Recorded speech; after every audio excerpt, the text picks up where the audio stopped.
De vez em quando eu costumo dizer que essa posição em que eu me encontro, de entrevistador, em determinados momentos me dá oportunidades únicas.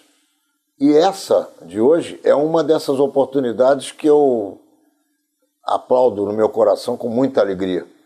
Entrevistar filhos competentes e de sucesso é uma satisfação para qualquer pai. E eu vou aqui dividir com você essa satisfação que eu estou começando a ter nesse momento.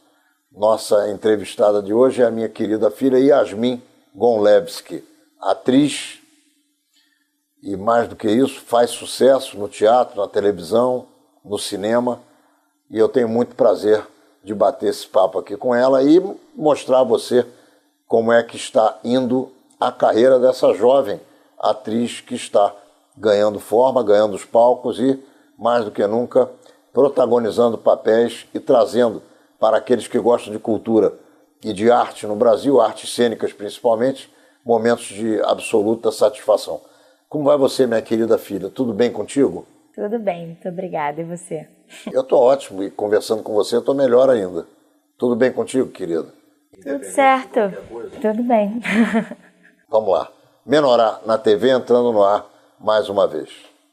Yasmin, a crise econômico-política ou político-econômica vem afetando em que nível o trabalho de atores e atrizes, produtores, diretores, escritores de textos, aqueles que são teatrólogos, que fazem cinema?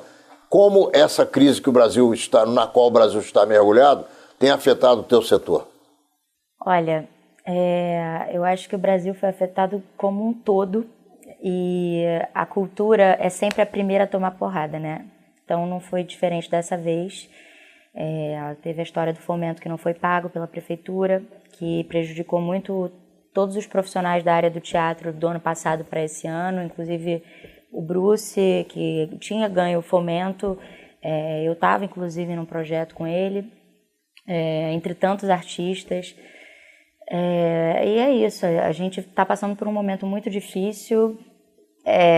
Os teatros têm fechado cada vez mais, tem muito teatro virando igreja. É um cenário muito complicado, assim. E pra gente, eu posso falar da perspectiva da atriz, né? Eu ainda não sou produtora, ainda não sou diretora, pretendo até exercer essas funções, mas do ponto de vista dos atores, fica cada vez mais difícil, porque nunca foi um mercado fácil. A gente nunca teve um fácil acesso às oportunidades de trabalho. Então, quanto mais difícil fica para os produtores produzirem o nosso trabalho, mais difícil para a gente fica entrar. Então, é um problema muito sério, assim. A gente fica preocupado, é muito preocupante pensar o rumo que as coisas estão tomando. Eu fico pensando se daqui para frente as coisas vão ter algum respiro, assim, se vai haver uma reviravolta em que a gente consiga ver um caminho, assim, uma esperança. Bom, você está se preparando, está gravando a próxima novela das 6 ou das 7? Das 6. Da Rede Globo de televisão. Qual é a história? A história é um folhetim romântico. Eu acho que eu já ouvi lá pela produção e eu acho interessante para descrever, como se fosse um Romeu e Julieta dos anos 20. A história se passa no Brasil e em Portugal. Eu faço uma freira, se chama Irmã Assunção, e eu entro na trama num momento em que a protagonista, que se chama Maria Vitória, é mandada para o convento. Até hoje, dos trabalhos que você conseguiu realizar, qual foi o que mais te chamou a atenção, o que mais você se sentiu bem realizando, aquele em que você poderia apostar que foi a tua melhor performance no teatro, no cinema ou na televisão? Eu não sei o que acontece, mas cada trabalho que eu faço, eu penso que esse é o melhor que eu estou fazendo. Eu acho que isso é bom. Ou não sei. Mas cada trabalho que eu faço, eu sinto que é o melhor até então. Eu tenho uma satisfação muito grande a cada trabalho, porque é uma nova descoberta, é uma nova personagem, é um novo universo que eu crio, que eu monto, que eu coloco a minha criatividade para trabalhar. Eu acho que pensando assim em tudo que eu já fiz até hoje, um trabalho que me marcou muito foi o Beijo no Asfalto, o musical. Eu fiz a Dália, que é uma personagem que sempre foi muito importante para mim. Eu sempre fui muito apaixonada por Nelson Rodrigues, como a maioria dos atores e os diretores, e todo mundo sempre quer montar Nelson. E a Dália é uma personagem muito complexa, é uma irmã mais nova que a princípio não tem muita coisa na história, assim, você não dá muita coisa por ela, daqui a pouco ela vai se mostrando, e quando você vai ver, ela botou a peça no bolso, então é muito interessante, assim, é uma personagem que eu senti um desafio muito grande para construir, e acho que eu gostei bastante do resultado. Quando você foi convidada pelo Bruce, que é teu irmão, para fazer Anne Frank, como é que você se sentiu naquele ambiente, tendo o Milton Gonçalves, que é um ator fantástico, caracterizado como um pai judeu, ele que cuja família é oriunda da África, ele é um ator negro brasileiro. Como é que você se sentiu com essa ideia que o teu irmão teve de colocar o Milton Gonçalves como pai judeu no esconderijo no tempo do nazismo na Holanda? Olha, na primeira vez que o Bruce deu essa ideia, teve muita gente que foi contra, que falou que isso seria um tiro no pé, que isso não ia dar certo, enfim, que não seria bacana pra gente. E assim que eu soube dessa vontade dele, eu fiquei fascinada. Eu achei muito inovador, achei que seria, muito pelo contrário, não seria um tiro no pé de maneira nenhuma, achei que seria um grande trunfo da peça. Falando assim pela parte mais técnica, lá fora do Brasil, isso nunca foi uma questão.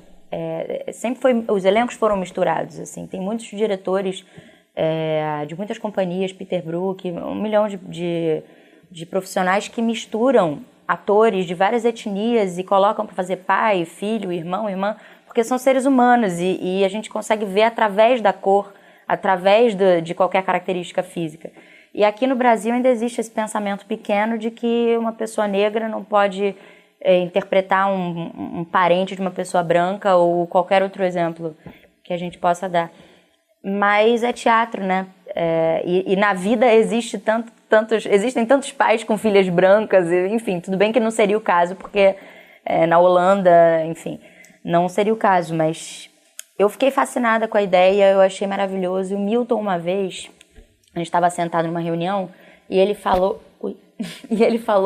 uma frase que me encantou muito, assim, ele falou: porque nós, judeus, então, né, ele se colocou nesse lugar de poder fazer um judeu. Se ele se colocou nesse lugar, quem somos nós para tirar ele desse lugar, né? Yasmin, você foi protagonista da peça Rock in Rio, o musical. Você fez teste, tinha muita gente buscando esse papel e você conseguiu ganhar o papel de protagonização feminina dessa peça que foi espetacular, com milhões de pessoas assistindo o espetáculo, muita gente, o teatro enorme, principalmente lá, inaugurando o Teatro das Artes, ou eu não sei como é que se chama exatamente, a Arena das Artes, ou Teatro das Artes. Qual é o nome daquele espaço? Foi construído pelo César Maia. A Cidade das Artes. Cidade das Artes, muito justo. Então, um teatro enorme, muito bem montado, a primeira peça desse teatro, e você protagonizando o primeiro papel feminino dessa peça Rock in Rio musical. Como foi vencer, ou primeiro disputar, depois vencer o teste, e como é que foi exatamente o trabalho? Foi uma experiência toda muito nova para mim, porque nunca tinha passado por um processo de seleção tão rebuscado quanto esse. Foi um processo longo. Eu fiquei bastante animada para começar o processo, assim, como eu era uma coisa muito nova, eu não ia pensando, nossa, como é difícil passar por esse processo. Eu só fui passando etapa por etapa. Quando eu vi, eu estava lá dentro, sem muito peso nessa história. E o processo em si, os ensaios e estar lá de fato fazendo essa peça, foi muito importante para mim, porque junto com a Anne Frank, ali foram os primeiros trabalhos que eu fiz, foram os mais importantes do início da minha carreira. Eu fiz uma outra coisinha aqui, uma outra coisinha ali, mas foram os primeiros grandes trabalhos que eu fiz, e logo como protagonista. Então, foi a entrada num universo muito novo e me deu uma dimensão muito específica desse lado da carreira, assim. Foi importante para mim que eu tenha passado por papéis menores entre uma protagonista e outra. E isso continua acontecendo. Eu acho que a Lília Cabral falou uma vez numa entrevista, uma coisa que eu achei muito interessante. Ela falou: eu não sou uma atriz de protagonistas, eu sou uma atriz de conquistas. E eu, mesmo quando fui uma atriz de protagonistas, fui uma atriz de conquistas. E eu pretendo continuar assim. É importante passar por todos os tipos de papéis. Primeiro, para a gente realmente introjetar essa ideia de que não existe papel pequeno, porque realmente não existe. Isso não é papinho, porque eu, como plateia, quando vou assistir a uma boa peça com um bom ator ou uma boa atriz fazendo uma pontinha, eu presto atenção naquela pessoa. E se eu não gostar do protagonista ou da protagonista, eu fico a peça inteira olhando para aquele papel pequeno ali, o dito papel pequeno. Então, eu sei disso como atriz. Tento levar isso para os meus trabalhos, assim, fazer limonada de limão toda vez que possível. Tá ali na Cidade das Artes, daquele jeito, inaugurando aquele espaço, foi o que foi, né? Foi uma coisa muito esperada pelo cenário cultural da cidade, depois de todas aquelas polêmicas que aconteceram. Eu acho que, bem ou mal, houve um saldo positivo da situação que não foi tão agradável em um momento, né, para a cidade, que foi uma obra que ficou muito tempo parada e não entregou necessariamente os resultados que eram esperados na época, mas o saldo foi positivo porque hoje o teatro está lá abrigando peças e abrigando montagens, produções de outros estados e coisas muito bacanas que têm acontecido lá. Então foi isso, foi um pedaço muito bonito assim da minha trajetória. Tenho muito agradecimento. Qual é a forma pela qual você caminha? Em que forma você caminha? Em que avenida você caminha para montar um personagem como essa freira que você nesse momento vai interpretar na TV Globo? São vários. Particularmente, a gente tem uma preparação de elenco na Globo. Dessa vez foi com a Ana Kfouri, que é uma preparadora maravilhosa, com quem eu já trabalhei na Malhação. No teste para Malhação, né, no percurso da Malhação foi com a Maria Beta. Mas a Ana estava com a gente dessa vez. E a Ana trouxe uma coisa pra gente, ela trabalha núcleo por núcleo, né? Ela pega só o pessoal do convento para trabalhar junto, só o pessoal do navio, que é um outro núcleo. Então, somos eu, Beth Mendes e a Malu Vale, as 3 freiras. A gente trabalhava sempre juntas, junto com a Vitória Estrada, que é a protagonista, que faz a Maria Vitória. E a Ana, ela trabalhava muito com a gente em torno de leituras do texto e da respiração, de processos de um certo isolamento, assim, uma coisa parecida com o que se vive num convento. Um trabalho em cima da solidão, de uma certa maneira, assim, daquela solidão escolhida, né? Eu, particularmente, trilho alguns caminhos pessoais que eu procuro conhecer de perto a realidade. Você me levou num convento, então eu fui lá, conversei com uma freira, com 2 freiras. Foi bom porque eu vi que uma é muito diferente da outra. Isso é muito importante, né? Eu busco, enfim, todas as minhas referências, desde o Anne Frank, quando eu trabalhei com Robert Castle, e o próprio Bruce. As minhas referências de construção de personagem são do método, que é você buscar construir um passado para aquela pessoa, né? Que é o personagem que você está criando. Então eu construo o passado daquela pessoa, da onde eu vim, por que eu fui parar ali. Tudo isso é inventado, né? Tudo isso vem da minha cabeça. Eu escrevo, é um trabalho de mesa. E da onde eu acabei de vir, para onde eu estou indo, o que eu quero, qual é o meu objetivo, quais são os meus medos, quais são os meus desejos, o que eu não gosto na minha vida, o que eu gosto, o que me leva a fazer cada coisa, quais são as minhas relações, como é que eu me relaciono com as outras freiras. E no caso da minha personagem, eu tive um desafio muito grande porque ela tem uma história de vida muito complexa. Eu precisei escrever bastante e colocar bastante na minha cabeça várias informações sobre tudo isso, assim, tanto do texto quanto do que eu criei em cima do texto. E teve uma curiosidade muito interessante, que quando eu estava no meio dessas leituras com a Ana, teve um dia que eu fui no banheiro, no Projac, e tinha um terço, assim, no meu pé. Aí eu peguei e ficou pra mim. Assim, eu vi aquilo como um sinal, um aval, assim. Foi interessante.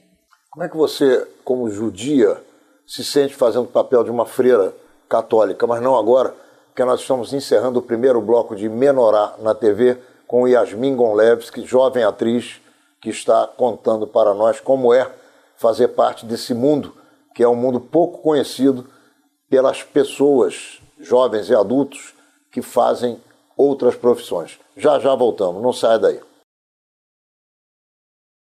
Estamos de volta com Yasmin Gonlevski e o segundo bloco de Menorá na TV.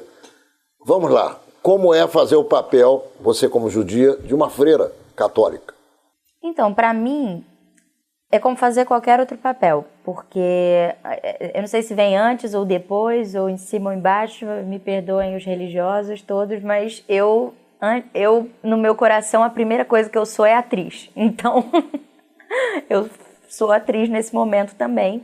É muito interessante como ser humano me aproximar de outra religião. Muitas pessoas ficam muito chocadas com a escolha de uma freira, de ser freira. Inclusive eu era uma delas, até conversar com uma freira. Quando você olha no olho de um ser humano e ele tem plena convicção do que ele está fazendo, claro que não são todas, né? Para tudo tem exceção, mas como uma delas me disse num convento que eu visitei, quem não tem vocação não dura. Quando você olha no olho da pessoa e ela sabe do que ela está falando e ela acredita naquilo, você com certeza já conversou com uma freira, você também sentiu a mesma coisa, você é tocado por aquilo. Então foi esse sentimento que eu usei para construir minha personagem, né? Eu perguntei para uma freira assim, como é que é nunca ter namorado com ninguém? Como é que é isso? Assim, você viveu uma vida, você não conhece as relações, você nunca se relacionou com a pessoa. Aí ela falou, minha filha, você tem namorado? Aí eu falei, tenho.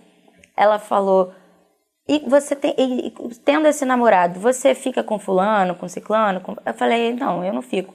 Ela falou, então, é a mesma coisa, eu tenho um relacionamento com Jesus. E é isso. Eu não me questiono por que eu não estou ficando com fulano ou com ciclano. Eu tenho meu relacionamento com Jesus. Eu pensei, bom, isso é um pouco justo, né? Porque Jesus tem um relacionamento com todas as freiras. Você só tem um relacionamento com Jesus. Mas enfim, uma brincadeira. E é um relacionamento mental, né? Um ela relacionamento... não tem relacionamento nenhum com Jesus. Até a cabeça dela que coloca essa questão, porque na prática não existe esse... Sim, não é um relacionamento carnal, é um relacionamento espiritual. Através da meditação que elas fazem, da espiritualidade, enfim. É uma outra percepção de relação, né? Mas sobre ser judia e interpretar uma freira, para mim é muito interessante poder estar em contato com uma outra religião. Eu não tenho preconceito com nenhuma religião, muito pelo contrário. Não poderia ser atriz e ter esse tipo de preconceito. Yasmin, como você se sente na família tendo escolhido uma vertente que não é comum, ainda que você já tivesse um precedente dentre os teus irmãos, e hoje é mais de um precedente, porque existe o outro irmão que é músico, que faz, dentro da pesquisa que ele tem como yogi, ele faz música yogi, e toca instrumentos e compõe, e o outro irmão que enfim, diretor, produtor, ator. Como é que você se sente na família em termos de apoiamento ao teu trabalho? Tem o filósofo também, né? Então, eu nunca tive dificuldade nenhuma porque vocês sempre me apoiaram, nunca ninguém me disse que eu devia fazer isso ou devia fazer aquilo. Eu agradeço muito por isso, porque imagino que deve ser um inferno na vida de uma pessoa que alguém, um pai ou uma mãe, ou quem cria, queira dar direções nesse sentido, porque o que você vai fazer da sua vida é uma coisa muito importante, né? É a sua vida. Então, eu me sinto respeitada, assim, me sinto apoiada e acho que graças a Deus a gente tem uma família que acolhe, né, as decisões individuais de cada um. Agora, nós somos muito críticos em casa, principalmente conosco. Quer dizer, você deve ouvir, às vezes, críticas do teu irmão, Bruce, e minhas, que não te soam muito bem. Como é que você encara a nossa participação, às vezes reclamando, às vezes elogiando, às vezes achando que existe um outro caminho que você poderia seguir, que é melhor ou pior do que aquele que você está seguindo? Como é que você enfrenta esse tipo de comportamento que você tem em casa, que é talvez a crítica maior que você recebe dentro de casa do que na rua? Olha, eu preciso ouvir crítica do Bruce, né? Porque eu sou uma jovem atriz, eu tenho 24 anos, e seria uma burrice da minha parte se eu não escutasse o que ele me fala, né? Principalmente quando ele vai assistir um trabalho meu, ou quando ele está me dirigindo, enfim. Quando ele está me dirigindo, eu não coloco nem no lugar de crítica, no lugar de direção. Mas seria uma insanidade se eu não desse ouvidos a ele, que é um ator tão experiente, tão talentoso, que é meu irmão, né? E quanto a você e minha mãe, ou etc e tal, eu entendo que até certo ponto vocês entendem o que vocês estão falando e até certo ponto não é a profissão de vocês. Então tem uma área ali que é nebulosa, que vocês não têm domínio e não é exatamente como vocês pensam a história, entendeu? Então quando não é o que é, eu explico. Não é assim, não é assado, mas tem coisas que realmente eu vou descobrindo e é isso. Eu também não... vocês não são pessoas que falam isso e acabou, entendeu? Yasmin, assim, assim, assim. Eu falo, não é por aí. Não, então tá. Acabou o problema, entendeu? Porque ninguém aqui quer te obrigar a fazer nada. Exatamente. A gente tem opiniões e a gente externa. É um costume da nossa família colocar claro o que a gente pensa para evitar até qualquer tipo de confusão na pessoa que está ouvindo aquilo que a gente tem a dizer. Isso. Muito bem. Então eu te pergunto o seguinte: que papel você gostaria de fazer no teatro, produzido por você e dirigido por quem você escolhesse? Olha, tantos. Eu queria muito fazer a Nina da Gaivota. Quero muito fazer a Julieta. Quero fazer... Na verdade, o que eu quero mais fazer na minha vida é uma vilã. Mas não tenho exatamente um papel que eu gostaria de fazer. Você agora me chamou a atenção, me lembrou. Eu não assisti todos os capítulos, porque era numa hora imprópria para mim. Mas no Malhação você fez uma vilã. Não, a não Malhação... era uma vilã? A Malhação eu fazia uma maluca, que inventava. Sim, mas uma maluca que, junto com a outra irmã que apareceu, se transformaram... Não, na verdade a história da Malhação era a seguinte, isso foi o que virou no final a história, né? Como a gente sabe, novela é uma trama aberta, então tudo pode acontecer. Eu comecei fazendo uma personagem fora da casinha, assim, meio louca, que não acompanhava direito o raciocínio das pessoas, que, enfim, parece que não vivia muito no planeta Terra, né? A Joaquina, personagem que eu tenho muito carinho, até dei o nome da minha gata de Joaquina. Mas ela foi virando... Depois a Josefina, que era a Nanda Costa, apareceu na trama como minha irmã. E a Joaquina se revelou como sócia dessa Josefina numa construtora que queria demolir o prédio lá, que era a fábrica, onde tinha lá o Muay Thai e as aulas de artes. Só que a Joaquina, ela nunca foi uma vilã. Nesse processo que ela se infiltrou na fábrica para espionar, ela se apaixonou por aquilo, pelo teatro, pela nova vida, pelos novos amigos.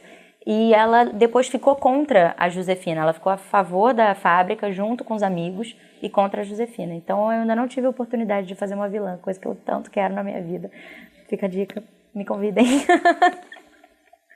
Televisão, cinema, teatro são instrumentos diferentes para o ator? A preparação, a maneira como ele tem que atuar, a direção... O ator sente diferença entre esses módulos de expressão artística? Sim, é completamente diferente. São 3 linguagens totalmente diferentes. O teatro é um processo de repetição, né? Você fica 2 meses, mais ou menos, ensaiando as mesmas falas, a mesma coisa, que nunca é a mesma coisa, e essa que é a graça. E na televisão você tem um período muito curto de ensaio, quando tem, não é nem ensaio que se chama, é preparação mesmo, que também é um processo novo, não existia até pouco tempo atrás, para gravar cada dia uma coisa, uma fala diferente, uma história num contexto diferente, e como a gente acabou de falar, é uma obra aberta, pode ir para qualquer canto. Cinema é o que eu menos tenho propriedade para falar, porque fiz um filme, longa-metragem, muitos anos atrás, inclusive foi o primeiro trabalho de toda a minha carreira. Segundo, porque o primeiro eu fiz um curta com Bruce quando eu tinha, tinha 5 anos de idade, cortaram todas as minhas falas, porque eu ria em todas. Mas, então eu não saberia te dizer muito sobre o processo de preparação do cinema, também fica a dica, quero muito fazer cinema, mas são processos muito diferentes, assim, fora o dia a dia do trabalho, né? O teatro você trabalha de quinta a domingo ou de sexta a segunda, ou seja lá como for, mas nos dias específicos você sabe qual é o dia que você vai trabalhar, você sabe quanto tempo vai durar. Televisão é um mistério, você pode gravar segunda às 5 horas da manhã, quinta 7 horas da noite, domingo 2 horas da tarde, pode gravar no dia seguinte e aí te ligam de madrugada dizendo que caiu a gravação, não vai gravar mais. Então, são processos totalmente diferentes. Fora o trabalho do ator em si, que é lidar com a câmera, ou não lidar com a câmera, no caso do teatro, né? Lidar com a plateia. São processos muito diferentes. O que é que falta na sua avaliação no Brasil para que o ator seja reconhecido, para que as artes cênicas ocupem o papel de destaque que elas merecem, e para que todo esse mundo de televisão, cinema, teatro, possa efetivamente ter uma qualificação, como, por exemplo, existe nos Estados Unidos, na França, na Inglaterra, em países mais desenvolvidos? Tem várias coisas aí. Uma é que quem tem fome não pensa muito em teatro, né? A gente vive num país de fome. A gente vive num país que não tem educação, não tem investimento em cultura. São muitos problemas. Então, é uma estrada muito longa. A cultura virou quase um luxo, né? Onde é preciso sobreviver antes de qualquer coisa. É uma coisa extremamente elitista. O teatro é extremamente caro. O cinema é extremamente caro. É difícil. É difícil a gente querer que o povo tenha acesso a essas coisas do jeito que o país é estruturado hoje. Então, isso é uma parte da coisa. A outra parte as profissões, elas têm sindicatos que as apoiam, né? Nós somos a única galera que o sindicato e nada é a mesma coisa. Então, a gente não tem garantia de direito. É tudo muito complicado pra gente. A gente não tem oportunidade de fazer teste. Os testes que tem são muito escassos, existem muitas panelinhas. Eu, graças a Deus, eu tenho muita sorte, porque não me falta trabalho na maioria das vezes, assim, na maioria do tempo. É claro que eu passo por períodos de falta de trabalho, mas seja por sorte, seja por correr atrás, porque eu sei que eu sempre corri atrás, eu tive um fluxo de trabalho muito interessante até hoje, assim. Mas eu tenho consciência de que é difícil para as pessoas, a gente tem pouco acesso, sabe? Os atores têm praticamente que implorar para conseguir uma oportunidade de fazer um teste, sabe? E eu acho isso uma pena, porque tem tanta gente talentosa, sabe? O Brasil é um país que as pessoas daqui têm muita paixão, né? O sangue é quente, e isso para um ator é muito importante, né? Saber lidar com as emoções em cena, saber trabalhar sobre elas, ter material com que trabalhar. Então, a gente tem muita gente talentosa, só que não tem espaço para as pessoas, por todos esses motivos. Então, é isso. A gente vive numa cultura também que é extremamente voltada para a beleza, voltada para os aspectos físicos. A gente, hoje, o que diferencia um ator de um não ator na televisão, se você for parar para pensar? Em vários outros lugares também. Muitas vezes existe uma procura por uma fisicalidade assim, que fica numa superficialidade E acaba tirando o espaço de pessoas que estudaram a vida inteira, que são talentosíssimas, enfim, eu não quero desmerecer ninguém, eu tenho certeza que todo mundo que está no lugar que está, fez por onde para estar ali, seja pelo que for. Mas eu não posso dizer também, não posso ser hipócrita e dizer que isso não me toca, sabe? Pessoalmente e também globalmente, assim, olhando para o lado, vendo a quantidade de amigos maravilhosos, atores que eu tenho que não estão trabalhando ainda. Então, são várias coisas, isso é tanta coisa. Qual é a influência que a escola onde você estudou e que você praticamente colocou um ultimátum para mim, ou você me coloca no Liesen ou eu vou parar de estudar, e eu te coloquei no Liesen, acho que na 9ª série, se não me falha a memória, ou você tinha 9 anos de idade, alguma coisa por aí, me tiraram com o número 9. Eu acho que era 9 anos de idade. Qual é a influência do Liesen na tua vida? Toda, né? A influência de qualquer escola na vida de qualquer criança, toda. É o lugar onde você forma o seu caráter. Não é o seu caráter, porque o caráter vem de um monte de outros lugares. Mas é o lugar onde você forma a sua personalidade social, onde você tem as suas primeiras experiências afetivas e, enfim, desafetivas, como é o caso da matemática na minha vida.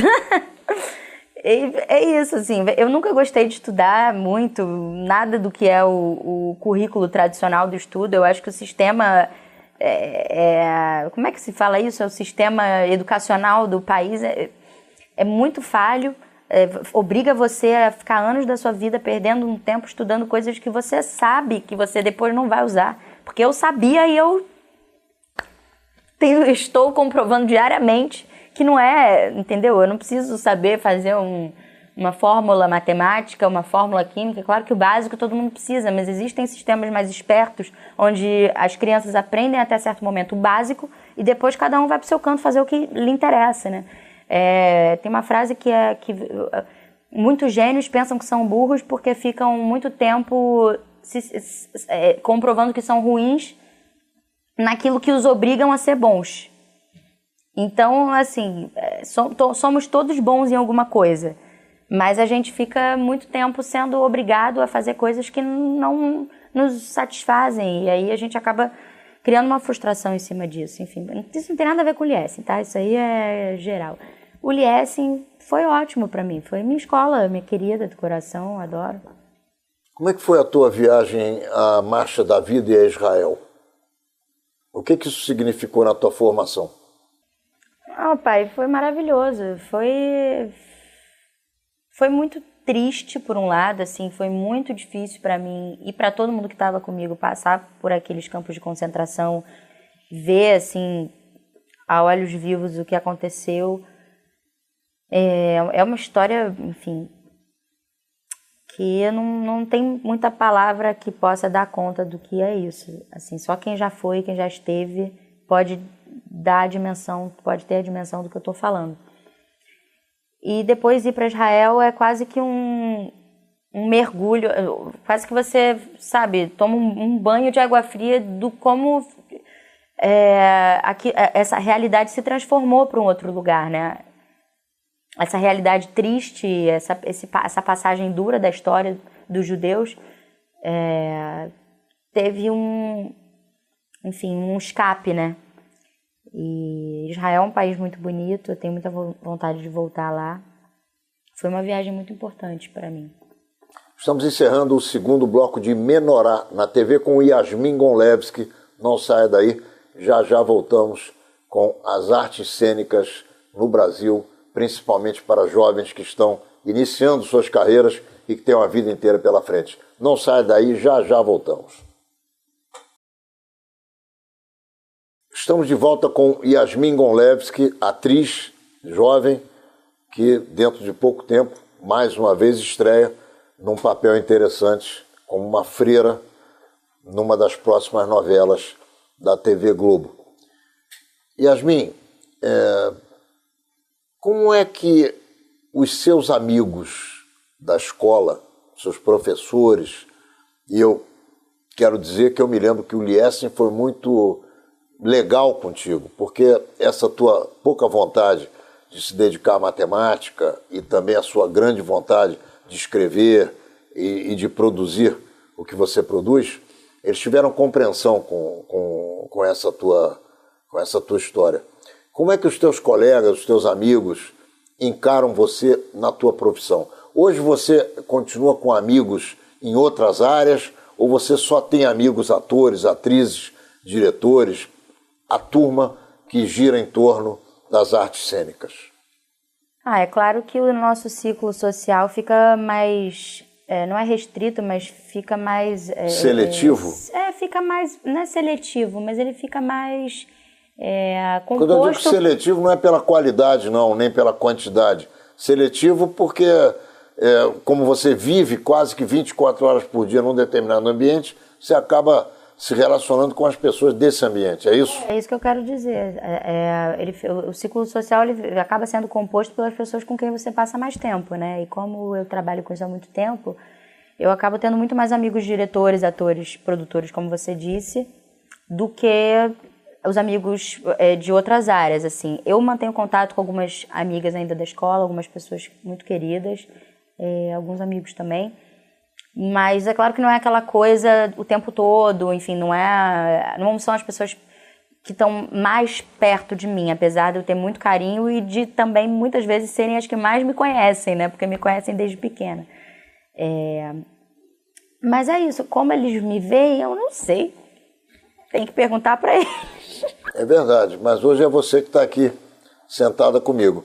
Você sabe sim, porque a pergunta ela é ligada à sua exposição pública. Como essa turma que está em outras carreiras, na medicina, na engenharia, na ciência, na oftalmologia, como é que essa gente se relaciona com a tua exposição pública? Essa que é a pergunta. Tem uma galera que fica brincando comigo, dizendo que eu sou famosa, que não sei o quê, mas... Te pedem autógrafo? Né? Tira uma foto, posta no seu Instagram pra eu ganhar seguidores. Mas isso é besteira, isso aí é só brincadeira. Você se diverte com isso? Imagina, isso não existe. As pessoas acham curioso que eu tenha um nível de exposição, né? Eu acho que todo mundo que cresce com uma pessoa e ela acaba, de uma certa forma, sendo conhecida, fica aquela coisa, né?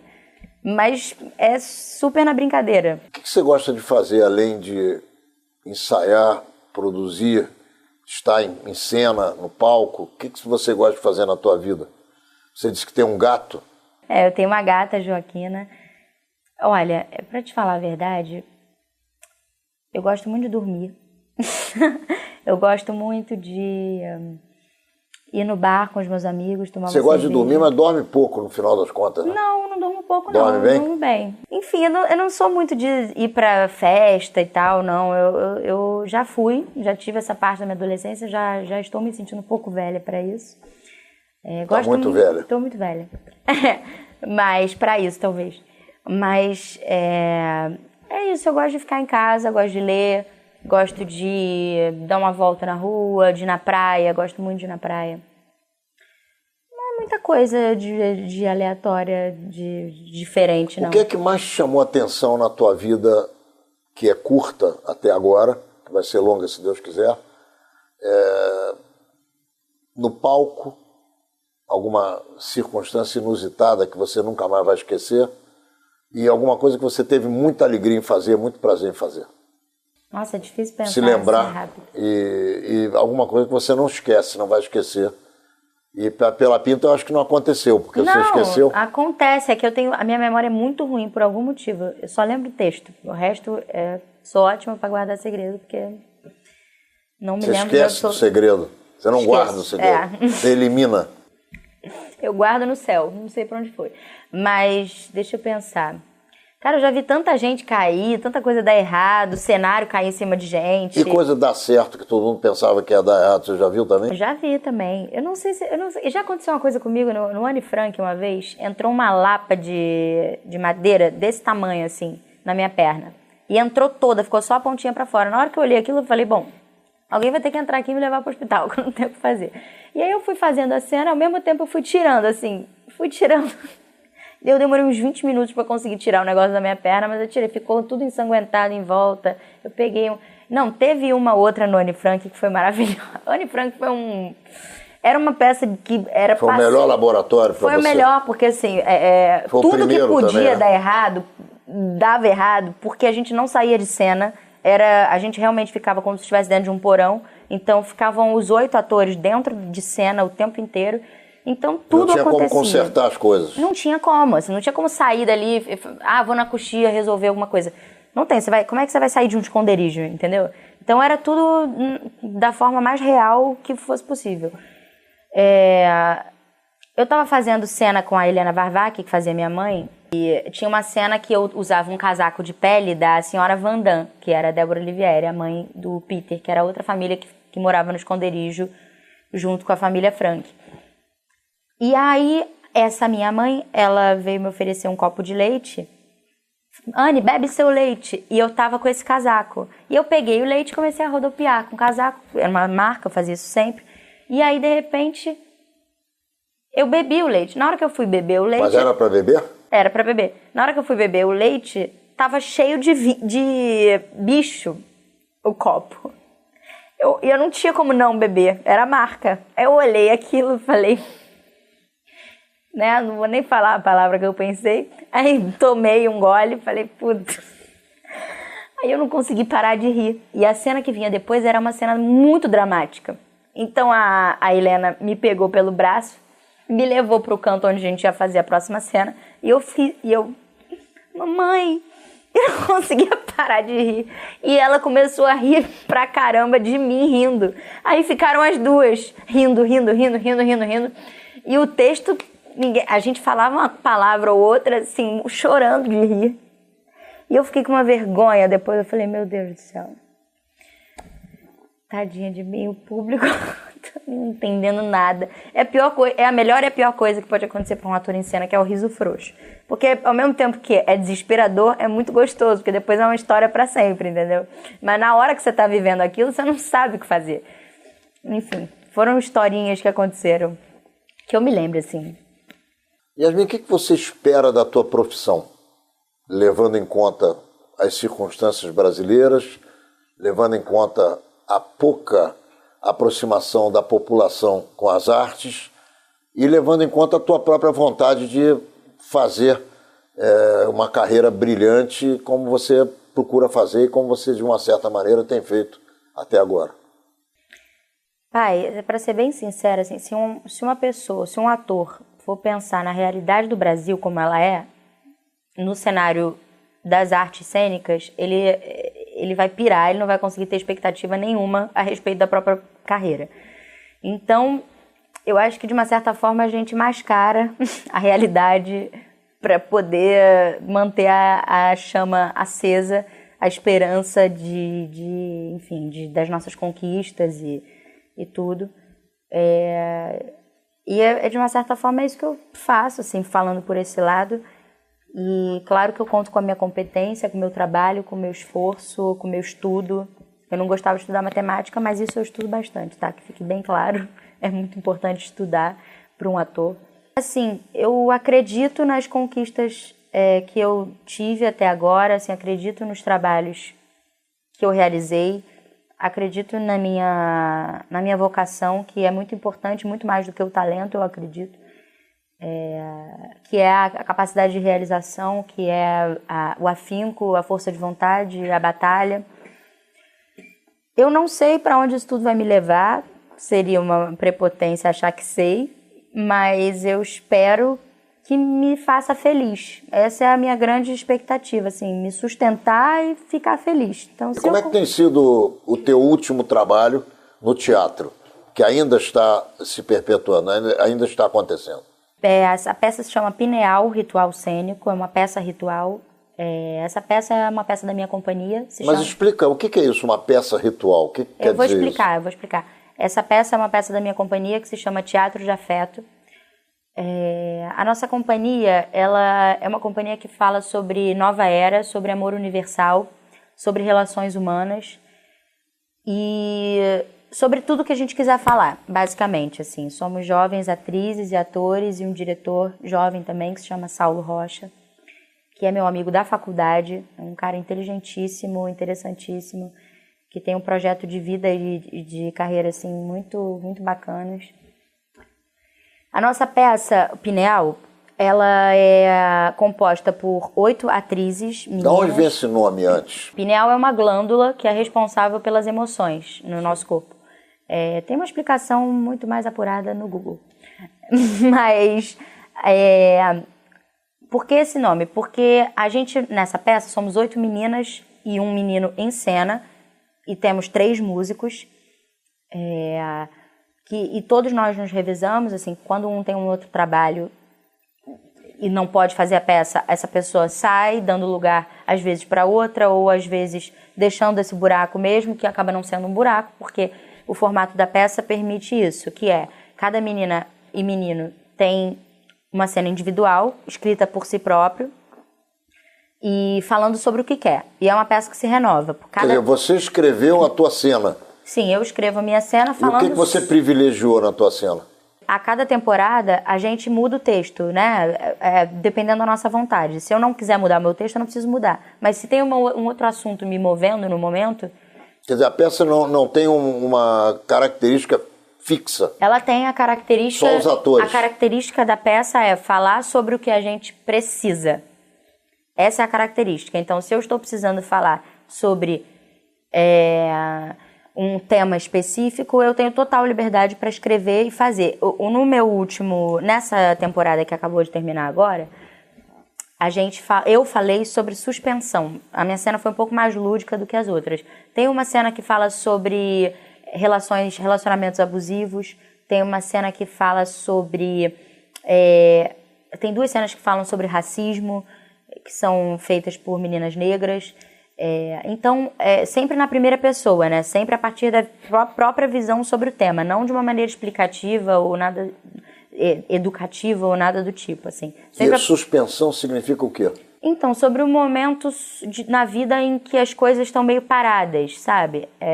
Foi um momento que eu vivi onde eu tive vários aspectos da minha vida um pouco travados mesmo, assim, onde eu senti que as coisas não estavam caminhando tanto, em vários sentidos, e eu senti vontade de escrever sobre isso. E essa peça, agora respondendo a sua pergunta, por que ritual? Porque tudo isso serve para expurgar, de uma certa forma, o que a gente está passando, o que a gente está sentindo. Para alguns pode funcionar como uma terapia, entende? Também ritual porque inclui a plateia nessa experiência. Ela se configura muito mais como uma experiência do que como uma peça que você vai assistir, né? Você foi assistir e a gente tem uma cesta que a gente disponibiliza no começo da peça para que as pessoas coloquem objetos que a gente chama de objetos de poder, que são objetos que vão ser energizados durante o espetáculo com as energias que passam pelo ritual e vão ser levados para casa por essas pessoas já carregando essas energias. Então, não tem nada de religioso, apesar de que cada um tem sua religião e acredita no que acredita. Mas é uma coisa mais ou menos por aí. Eu queria te agradecer esse tempo que você passou comigo aqui no Menorá na TV. Quero te oferecer as nossas câmeras e microfones para que você se despeça, fazendo suas considerações finais, deixando também uma mensagem para aqueles que querem seguir esse caminho que você tem seguido com tanta alegria. Bom, a mensagem é... Quem sou eu para dar uma mensagem dizendo para você o que você tem que fazer se você quiser seguir o caminho que eu segui? Primeiro que o caminho que eu segui, só eu que segui, você não vai conseguir seguir, você vai seguir o seu. Mas, enfim, siga seu caminho, estude bastante, acredite. Acho mesmo que, não só nessa profissão, mas em tudo na vida, se faltar fé, se faltar crença no próprio taco, a coisa não anda, então não deixe faltar. Enfim, agradeço muito também esse espaço, poder falar coisas tão importantes que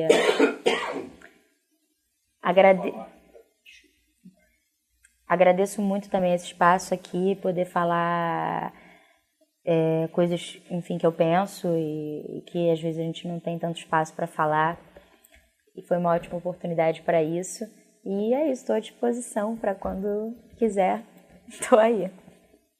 Menorá na TV entrando no ar mais uma vez na quinta-feira que vem, às 10 horas da noite, e também em todos os dias e horários que você já se acostumou a nos assistir, a nos acompanhar com as nossas repetições. Nos vemos lá.